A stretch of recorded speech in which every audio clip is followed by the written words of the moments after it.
अस्सलाम वालेकुम, this is Rahim Fatima और आज मेरे साथ हैं काशिफ रऊफ ओपन। अस्सलाम वालेकुम, कैसे हैं आप सर? वालेकुम अस्सलाम। अल्हम्दुलिल्लाह। कैसी हो? ठीक हो? मैं ठीक हूँ अल्हम्दुलिल्लाह। मैं बिल्कुल ठीक हूँ सर। तो सर आप माशा प्लीज अपने आप को इंट्रोड्यूस करवाएं सारे लोगों को जो आपको नहीं जानते। अच्छा, जैसा कि आपने नाम मेरा देख लिया है, काशिफ रौफल मेरा नाम है और मैं गुजरांवाला से बिलोंग करता हूँ। और इसके अलावा जो फिज़िकली मैं चल नहीं सकता क्योंकि मैं बचपन में पोलियो से इफ़ेक्टेड हो गया था, तो उस वजह से फिर मैं ये व्हीलचेयर यूज़ करता हूँ। तो बाकी ये है कि बाई प्रोफेशन मैं ग्राफिक डिज़ाइनर हूँ, आईटी स्पेशलिस्ट हूँ और अल्हम्दुलिल्लाह काफ़ी जो कंप्यूटर के सॉफ्टवेयर्स हैं उन पे मुझे अल्हम्दुलिल्लाह शूर है और मैं ये सिखाता भी रहा हूँ पहले। और ये ग्राफिक डिज़ाइनिंग जो है वो मेरा एक बेसिक प्रोफेशन है और इसमें अल्हम्दुलिल्लाह मेरा तकरीबन मोर देन 20 इयर्स एक्सपीरियंस भी है इसमें। और इसमें मैंने बहुत सारे लोगों को सिखाया है, जिसमें उस वक़्त के आर्मी ऑफिसर्स भी शामिल हैं, बैंक ऑफिसर्स भी शामिल हैं और दीगर मुख्तलिफ इलाकों के महकमों के लोग भी शामिल हैं और यानी कि मुख्तलिफ एज ग्रुप्स के जो लोग हैं वो सारे शामिल हैं। और इसके अलावा मैं साथ कैलीग्राफी आर्टिस्ट भी हूँ और मैं कैलीग्राफी भी करता हूँ, ड्राइंग पेंटिंग भी करता हूँ और इसके अलावा कुछ अर्सा मैंने एज ए कार्टूनिस्ट भी काम किया है। कार्टून भी मैं बनाता था। वो ज़रा कुछ अरसे से मैं आउट ऑफ टच हूँ, लेकिन अब मूड बन रहा है मेरा कि मैं दोबारा कार्टून स्टोरी जो है ना वो शुरू करूँ। और इसके साथ साथ फिर मैं ड्रामा राइटिंग भी करता हूँ, आर्टिकल राइटिंग भी करता हूँ, अफसाना राइटिंग भी करता हूँ। तो साथ साथ हमारे गुजरावाला में जो स्पेशल पर्सन्स हैं उनके उनकी बेहतरी के लिए, उनकी मोटिवेशन के लिए हमने एक एनजीओ भी बनाई हुई है, तंजीम भी बनाई है। उसका नाम है स्पेशल पर्सन्स फ्रेंडशिप सोसाइटी और उसका मैं जनरल सेक्रेटरी भी हूँ। वो भी तकरीबन 7-8 साल से हम उसमें काम कर रहे हैं अल्हम्दुलिल्लाह। और उसमें एक बड़ा अच्छा अल्लाह का शुक्र है कि हमारी वर्किंग जारी है। तो और एजुकेशन के लिहाज से मैंने ग्रेजुएशन किया हुआ है और मास्टर भी मैंने करना था, लेकिन उस वक़्त बस मेरे हालात वाक़यात ऐसे नहीं थे कि मैं मास्टर के लिए जा सकता।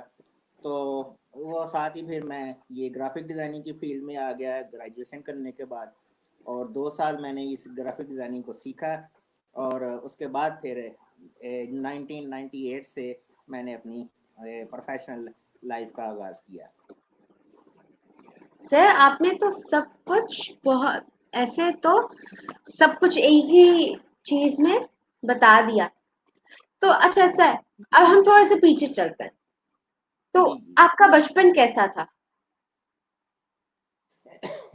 भई बचपन वैसा ही था जैसे सारे बच्चों का होता है और अल्हम्दुलिल्लाह मैंने बचपन में तकरीबन सारे ही काम किए हैं, शरारतें भी की हैं और जो बच्चे सारा कुछ करते थे।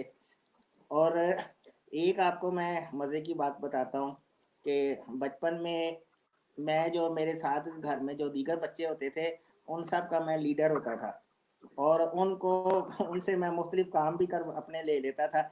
ऐसे काम जो मैं चल ना सकने के बायस से मैं खुद नहीं कर पाता था, तो वो मैं उन बच्चों से, दूसरे बच्चों से, अपने बहन भाइयों से, उनसे वो मैं काम करवा लेता था। और साथ फिर ये सारे जो खेल कूद होते थे, इंडोर गेम्स भी और आउटडोर गेम्स भी, वो भी सारे मैंने अल्हम्दुलिल्लाह किए हैं। और इसके अलावा एक मुझे बचपन में बड़ा शौक था, वो अब मैं दिल करता है मैं दोबारा करूं। मैं उस वक्त बड़े अच्छे मिट्टी के बर्तन भी बनाया करता था, मुझे याद है। बड़े अच्छे छोटे छोटे इतने इतने से जो है ना वो मिट्टी के बर्तन में बनाता था। और मेरे बाकी बहन भाई भी और दीगर बच्चे जो हमारे घर में होते थे, क्योंकि हमारा जॉइंट फैमिली सिस्टम था और वहाँ पे हम सबको टोटल मिला के 10 बच्चे होते थे और उन सब का लीडर मैं ही होता था। तो वो फिर हम इकट्ठे ही खेलते भी होते थे और वो फिर लड़ाई झगड़ा भी होता था एक दूसरे के साथ। तो इसी तरह फिर वो बर्तन बनाते थे तो बाकी भी बनाते थे, उनके सही नहीं बनते थे लेकिन मेरे बड़े अच्छे बन जाते थे। अब मेरा बड़ा दिल करता है कि दोबारा फिर कभी वो मैं बनाऊं बर्तन। तो इसी तरह बस बचपन पे गुजरा, सारी गेमें खेली। और मैंने फिर ये वहाँ पे अपने मोहल्ले में क्रिकेट टीम भी बनाई हुई थी, जिसका मैं खुद का कैप्टन था। जो सारे मोहल्ले के लड़के थे उनकी पूरे उनको इकट्ठा करके एक टीम बनाई थी। तो इसी तरह ही बस मुख्तलिफ एक्टिविटीज़ करते हुए जो है वो बचपन गुजरा। और बचपन में मेरी ड्राइंग भी शुरू से अल्हम्दुलिल्लाह बड़ी अच्छी थी। ड्राइंग पेंटिंग के स्कूल में मेरी जो टीचर थी वो दूसरे बच्चों को दिखाती थी कि ये देखो ये होती है ड्राइंग, इसको कहते हैं ड्राइंग। तो वो ड्राइंग मेरी बड़ी अच्छी थी, पेंटिंग बहुत अच्छी होती थी अल्हम्दुलिल्लाह। और वही शुक्र अल्लाह का अभी तक चलती आ रही है और इसी को मैंने फिर अपने प्रोफेशन में कन्वर्ट कर दिया। जी, तो आपने तो बहुत कुछ बताया अपने बचपन के बारे में। तो आपका आपके जी टीन इयर्स कैसे थे? आपका जब आप थोड़े से बड़े हो गए, लाइक 10 से 16 साल का जो टाइम होता है वो सबसे ज्यादा मजे का टाइम होता है। उस वक्त बंदा बड़ा हो रहा होता है, बहुत कुछ चीजें सीखता है और लाइक वो सबसे मस्ती का टाइम होता है। तो वो कैसा रहा था? उस वक़्त बस ये था कि कुछ लिमिटेशंस तो हैं थी। मुझे ये नहीं कि मैं इतना ज़्यादा बाहर तो नहीं आ जा सकता था और व्हीलचेयर पे ही होता था तो फिर दूसरों के साथ ही जाना होता था। लेकिन घर में मैं अपनी इंटरेस्ट की चीज़ें पैदा कर लेता था, अपने काम के जो मुझे शौक होते थे वो मैं कर लेता था। और वो फिर जब कॉलेज में दाखिल हुए थे उस वक़्त फिर मेरे अब्बू ने मुझे एक थ्री व्हील मोटरसाइकिल बनवा के दिया था। और यहाँ पे आपको मैं बताता चलूँ कि अभी रिसेंटली ये फरवरी के महीने में 12 फरवरी को मेरे अब्बू की वफात भी हो गई। तो तो ये था कि उस वक़्त उन्होंने फिर एक मोटरसाइकिल मुझे बनवा के दिया जिस पे फिर मैं कॉलेज जाया करता था। और कॉलेज में भी अल्हम्दुलिल्लाह अच्छी एक एक्टिविटीज़ रही है, एजुकेशन भी अच्छी रही है अल्हम्दुलिल्लाह। और दोस्तों के साथ भी उठना बैठना। तो उस वक़्त मुझे साथ-साथ ये म्यूज़िक का भी शौक होता था। और उस वक़्त जो फ़िल्में होती थी, अच्छे-अच्छे सॉन्ग होते थे, उनकी उस वक़्त कैसेटों का दौर होता था, पता नहीं शायद आपने देखी होंगी कि ऑडियो कैसेट्स होती थी। तो टेप रिकॉर्डर में कैसेट्स चलती थी, तो वो हम कैसेटें भी खरीदते थे और फिर वो सॉन्ग सुनते थे।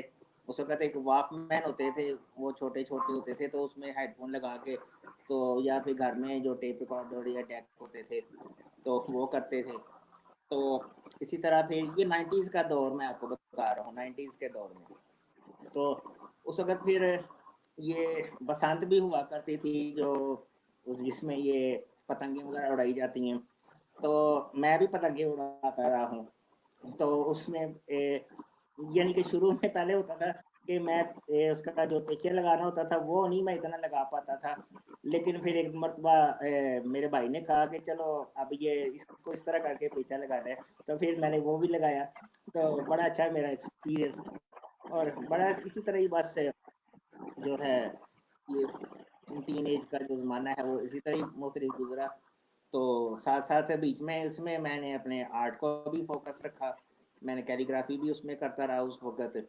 और अच्छा एक और आपको मज़े की बात बताता हूँ कि इस पीरियड में हमारे हमसायों में भी और हमारे अजीज़ व कारब में भी जिन लोगों को पता है कि इनकी ड्राइंग बहुत अच्छी है, पेंटिंग बहुत अच्छी है या इस तरह, तो वो अपने बच्चों के लिए जो स्कूल के चार्ट होते थे वो वे मुझसे आके बनवा लेते थे। और उसके एक उनको इनाम भी मिलता था, उनको हमारे बनाए हुए चार्ट्स पे उन बच्चों को इनाम मिलता था स्कूल में। और उनके पेरेंट्स जो होते थे वो फिर मिठाई लेके आते थे। और इसी तरह हमारे अजीज़ों में एक बच्ची थी उन दिनों में, तकरीबन आप जितनी एज की ही थी उस वक़्त, तो उसके लिए एक तकरीर भी लिखी थी मैंने। उसने एक टॉपिक दिया था, वो टॉपिक मुझे अच्छी तरह याद है कि रवायात हमारे लिए बेहतर हैं या नहीं। तो मैंने उस पे जो है ये नहीं में मैंने लिखा था कि ये रवायात हमारे लिए बेहतर नहीं है। उस टॉपिक पे लिखा था मैंने इसको और उसने वो स्पीच की और वो फिर उसको उसको फर्स्ट प्राइज मिला था। और वो फिर वो और उसकी मदर फिर मेरे लिए मिठाई भी लेकर आई फिर। तो इसी तरह मुख्तलिफ एक्टिविटीज करते हुए फिर वो टाइम गुजरा। हम्म। अच्छा, तो आप जिस तरह ड्राइंग्स करते हैं, पेंटिंग्स करते हैं, तो अगर कोई आपसे कोई अपनी पेंटिंग या फिर पोर्ट्रेट बनाना चाहे, जिस तरह लाइक कहें कि भाई मेरी ये पिक्चर आप इस तरह पेंट कर सकते हैं, तो वो बनवा सकते हैं आप आपसे? नहीं भाई उस तरह मेरा अभी वो उसमें हुआ था क्योंकि जिस तरह होता है, आप मुझे, मैं समझ गया हूँ आपका सवाल, उसको लाइव पेंटिंग कहते हैं कोई, या किसी की तस्वीर देख के, या किसी कोई सामने बैठा हो तो उस तरह, तो वो मेरा इतना ज़्यादा उसमें प्रैक्टिस नहीं थी। मैं ज़्यादातर जो इस तरह बनाता था, नेचुरल सीन जो होते हैं या बिल्डिंग्स के। एक मरतबा मैंने अलामा इकबाल का पोर्ट्रेट बनाया था, और वो भी एक अखबार में उनकी तस्वीर थी, उससे देख के मैंने बड़े से चार्ट पेपर पे मैंने बनाया था। तो वो भी बहुत अच्छा वैसे बना था। और कायद अजम का एक मरतबा पोर्ट्रेट बनाया था, वो भी एक तस्वीर से देख के बनाया था। तो वो फिर मेरा ज़्यादातर जो उसमें होता था इंटरेस्ट, ये नेचुरल सीन में, लैंडस्केप्स में, उसमें मैं ये करता था। या साथ जो फेमस बिल्डिंग है इनकी, ये पेंसिल स्केचिंग में भी मैंने ताजमहल की मैंने बनाई है, और इसके अलावा शाही किला की मैंने बनाई है, और इसके अलावा फिर मैंने ये मस्जिद नबी सल्लल्लाहु अलैहि वसल्लम रोज़ा मुबारक के, वो मैंने स्केच उसका बनाया बनाया है। और इस तरह एक दो तीन और स्केच, एक ईगल का मैंने स्केच बनाया। यानी कि मैं इस तरह ये देख के जो है ना, तस्वीर सामने रख के, तो उसे देख के फिर उसको मैं ये चीज़ बना लेता हूँ। इस तरीके से मैं करता हूँ। जी, अच्छा। तो आपने कब रियलाइज किया कि अगर मैं चल नहीं सकता तो उससे कोई फर्क नहीं पड़ता, मैं फिर भी बहुत सारी चीजें कर सकता हूँ? यानी आपने कब अपनी प्रोफेशनल लाइफ में आप आए और आपने लोगों की बातों को साइड पे रखा और आपने कहा कि मैं वो कर सकता हूँ जो सारे कर सकते हैं? ये आपने बहुत अच्छा क्वेश्चन किया है। इसमें मैं आपको बताऊंगा कि अल्हम्दुलिल्लाह, मैंने जहाँ तक मुझे याद है कि अपने बचपन से लेके अब तक मैंने कभी भी ये चीज़ रियलाइज़ नहीं की कि मैं फ़लाँ काम नहीं कर सकता या फ़लाँ चीज़ नहीं कर सकता, या ये मेरे सामने हर्डल है, ये मेरे सामने रुकावट है। मैं हमेशा हर चीज़ को इस एंगल से देखता हूँ कि अगर कोई हर्डल नज़र आ रही है या कोई रुकावट नज़र आ रही है, उसको मैंने कैसे ओवरकम करना है, और उसको, उसका अल्टरनेटिव मैंने कैसे तलाश करना है, और उसको कैसे मैंने हासिल करना है। तो अपने प्रोफेशन में भी इसी तरह ही मैं आ गया। ये ग्रेजुएशन करके मैं फारिग था, तो उस वक़्त फिर मेरे एक अंकल थे, तो वो भी वफ़ात पा चुके हैं। तो उन्होंने अपने एक दोस्त के पास मुझे भेज दिया, जो उन दिनों ग्राफ़िक डिज़ाइनिंग का करते थे। तो ये भी ग़ालिबन 1996 की बात है। तो उस वक़्त ये ग्राफ़िक डिज़ाइनिंग का इतना किसी लोगों को नहीं पता होता था, बहुत ज़्यादा नहीं। ये सिर्फ़ 5 जितना अगर आज है, उसके लिहाज़ से देखा जाए तो उस वक़्त 5% था। तो उस वक़्त फिर मैं इसमें आ गया। जब मैंने ये देखा ग्राफ़िक डिज़ाइनिंग का, पहले मुझे इतना नहीं आइडिया था कि ये क्या चीज़ होती है ग्राफ़िक डिज़ाइनिंग। उस वक़्त कंप्यूटर तो नए-नए आ गए थे कंप्यूटर भी। तो फिर जब मैं देखा वहाँ पे, तो उसमें मुझे पता लगा कि ये एक ऐसी चीज़ है जिसमें हम कुछ भी बना सकते हैं, और उसमें कलर्स के काम है। तो मुझे बहुत अच्छा लगा। तब ऑलरेडी आर्ट से इंटरेस्ट था, ड्राइंग पेंटिंग मेरी अच्छी थी। तो मैंने कहा कि ये तो भी बड़ा अच्छा काम है, बड़ा मज़े का है इसमें, तो मैं अपने इंटरेस्ट का काम कर सकता हूँ। तो इस वजह से फिर मैं शुरू कर दिया। और आपको मैं एक मज़े की बात बताऊँ कि मैं जहाँ से सीखा था, मैं वहाँ पे 2 साल तक रहा था। तो पहला साल खत्म जब मेरा हो गया, तो उस वक़्त अल्हम्दुलिल्लाह मैं इतना कुछ सीख चुका था कि उन्होंने अपने जो बाद में आने वाले स्टूडेंट थे, वो मेरे सुपुर्द कर, यानी कि मैं 1 साल के बाद ही इस काबिल हो गया था कि मैं साथ-साथ सिखाना शुरू कर दूँ। और वो जो मेरे उस्ताद थे, वो अपनी बात को अक्सर कहा करते थे कि ये आसिफ का जो वर्क है वो बहुत अच्छा है, और बड़ी अच्छी इसको महारत हो गई है इस काम में। तो मैं इसी चीज़ को हूँ कि एक वो प्रोफ़ेशन अपनाना चाहिए जो उसका शौक हो। यानी कि वो बड़ी कामयाबी एक एक खुशी की बात होती है कि बंदे का जो शौक वही उसका प्रोफ़ेशन बन जाए। क्योंकि उसमें ही बंदे को एक ये इनर सैटिस्फैक्शन भी होती है, और फिर जो उससे अर्निंग जिस तरीके से भी बंदे ने करनी है, वो तो फिर हो ही जाती है। अच्छा, तो आपने कहा कि आपने एज़ अ कार्टूनिस्ट भी काम किया, तो वर्किंग एज़ अ कार्टूनिस्ट वो कैसा है? वो काम कैसा है कार्टून्स का? ये भी बहुत अच्छा है। कार्टून जो होता है ना, ये एक बड़ी टेक्निकल चीज़ होती है। इसमें हमने एक ही जो एटमॉस्फेयर दिखाना होता है, एक ही जो ड्राइंग दिखानी होती है, उसके अंदर कुछ कैरेक्टर होते हैं या कुछ ऐसा सीन हमने दिखाया होता है, और एक ही फ़िक्रे के अंदर उसमें हमने सारा जो अपना एक थीम होता है, अपनी जो बात करनी होती है, वो एक बयान करनी होती है। अब ये कार्टून का आपको मैं बताता हूँ कि मैंने एक कार्टून बनाया था, उसका मैं थीम आपको बताता हूँ, आपको यकीनन समझ लग जाएगी। ये कार्टून मैंने इस थीम को सामने रख के बनाया था कि जो ये दूध वाले जो हैं, जो दूध में जो पानी की मिलावट करते हैं, इस पे मैंने उनका एक कार्टून बनाया था कि एक सड़क है, छप्पड़ है, जहाँ पे बारिश का पानी खड़ा हुआ है, और एक दूध वाला जो है उसने वो दूध का जो ड्रम होता है वो बारिश के पानी के अंदर डाला हुआ है और उससे वो पानी भर रहा है। और जो दूसरा दूध वाला उसके साथ खड़ा हुआ है, तो उसको कह रहा है कि भाई बरसात के मौसम में हमें ज्यादा दूर नहीं जाना पड़ता है पानी भरने के लिए। हाँ, से ये है, बहुत सारी चीजें हमारे मुआशरे में है जो अगर फनी वे से बताई जाए तो लोगों को समझ आ सकती है। अच्छा, तो आपने ये ग्राफिक डिजाइनिंग का कहा, तो अभी भी आप एक प्रोफेशनल ग्राफिक डिजाइनर के तौर पे काम करते हैं, यानी आप अभी भी अगर आपको कोई प्रोजेक्ट ऑफर हो तो आप लेंगे? हाँ बिल्कुल, मैं ये कर रहा हूँ। तो हर स्काई आर्ट एडवर्टाइजिंग के नाम से मैं कर रहा हूँ, और इसमें मैं ये अपने ऑफलाइन भी काम करता हूँ और ऑनलाइन भी मैं काम कर रहा हूँ, अल्हम्दुलिल्लाह। और साथ साथ अब मैं इस पे वीडियो एडिटिंग की तरफ भी आ रहा हूँ, क्योंकि मैं अल्हम्दुलिल्लाह अब अपना ये चैनल बनाने की तरफ आ रहा हूँ, अपना यूट्यूब चैनल। जो मैं मेरा इंशाल्लाह प्रोग्राम है कि मैं एक आम रवायत से हट के मैं इस पे काम करूँ, और जिस तरह पाकिस्तानी जो काम कर रहे हैं, ठीक है, अच्छा काम कर रहे हैं, लेकिन ज़्यादातर जो है ना वो उसी तरह एक जिसको कहते हैं एक भेड़ चाल की सूरत में काम कर रहे हैं, कि जो लोग दूसरा करना शुरू हो गए वही सारा करना शुरू हो गए। लेकिन मैं इसमें कुछ नए ट्रेंड इंशाल्लाह इंट्रोड्यूस करवाऊंगा, और उस पर मैं आजकल वर्किंग कर रहा हूँ। और मेरे इस चैनल का नाम है एक्सीलेंट लाइफ टीवी, और इसमें हमारा जो स्लोगन है वो है वी आर ट्रेंड मेकर्स, जिसमें मैंने अपनी लाइफ भी मैंने उसमें दिखानी है, अपनी वर्किंग भी दिखानी है, मुख्तलिफ मोटिवेशन, और इस तरह मुख्तलिफ टॉपिक्स पे जो है मैंने बड़े अच्छे उस पर अल्हम्दुलिल्लाह आइडियाज़ रखे हुए हैं।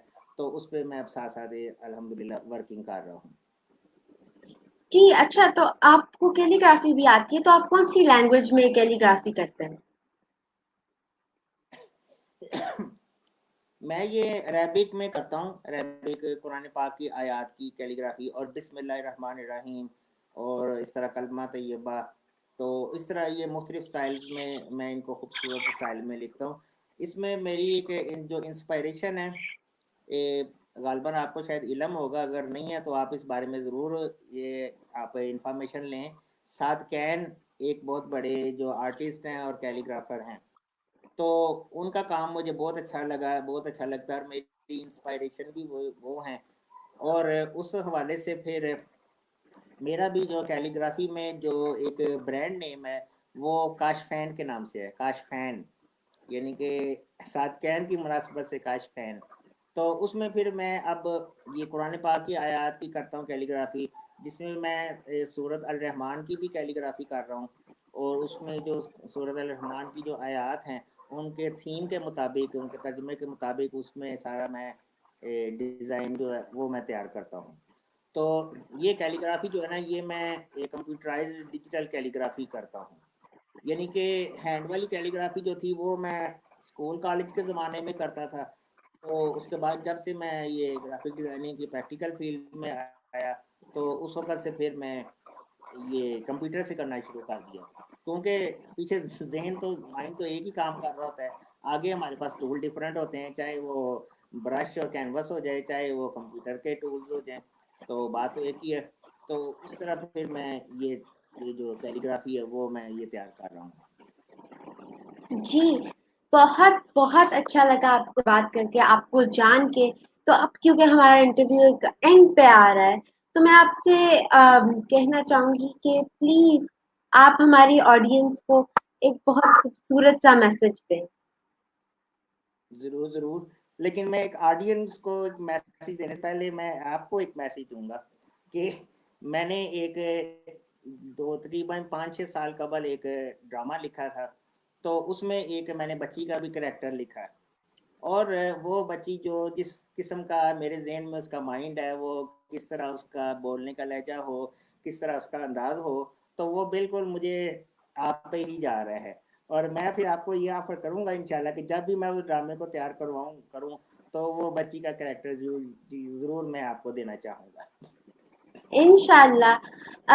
और आपने किसी प्रोडक्शन लाइक थिएटर प्रोडक्शन या फिर अगर टीवी है तो फिर टीवी प्रोडक्शन इसमें कहीं आपकी ये भी है या फिर I could maybe I could talk to somebody हाँ, एंड सी। जो इस फील्ड में काम कर रहे हैं, तो की मसरूफियात जैसे फिर मैंने अभी इस पे नहीं की, लेकिन इंशाल्लाह फ्यूचर में मैं इस पे प्रोग्राम रखता हूँ करने का, तो वो मैं ज़रूर करूँगा। और जो पैगाम आपने कहा है कि पैगाम दीजिए, पैगाम मैं यही देना चाहूँगा कि किसी किस्म के भी हालात में जो है वो घबराना नहीं चाहिए। अगर किसी किस्म की खुदा ना खास्ता कोई मुश्किल पेश आ जाती है या कोई प्रॉब्लम पेश आ जाती है, तो उसको एक ठंडे दिलो दिमाग से उसको सोच के तो उसका हल तलाश करना चाहिए। और जिस तरह ये आजकल ये कोरोना का मामला है, तो उसमें भी इसी तरह ही हमें जो है देखना चाहिए कि हम किस तरीके से अच्छे तरीके से बेहतर तरीके से खुद को भी महफूज रखें और दूसरों को भी महफूज रखें, और किसी भी किस्म के हालात में और मुश्किल में घबराना नहीं है, और उसका जो है वो हल वो तलाश करना है बस। थैंक यू सो मच पहले कि आप आए, आपने इतनी सारी बातें अपनी ज़िंदगी के बारे में, आप क्या करते हैं उसके बारे में, और फिर आखिर में आपने एक इतना खूबसूरत मैसेज हमें दिया। Thank you so much and for और द आपका viewers thank you so much शुक्रिया। For watching. जी, आपका भी बहुत बहुत शुक्रिया कि आपने मुझे ये खूबसूरत सा मौका दिया, अच्छा मौका दिया कि आपसे बात करूं और अपना जो पॉइंट ऑफ व्यू अपने ख्यालात का इजहार करूं। आपका भी बहुत शुक्रिया, और अल्लाह आपको भी बहुत कामयाब करे हर फील्ड में। Thank you so much viewers for watching. इंशाल्लाह हम दोबारा आएंगे और आपके लिए एक अच्छा सा इंटरेस्टिंग सा बंदा दोबारा लाएंगे। तो thank you and Allah Hafiz. Thank you, Allah.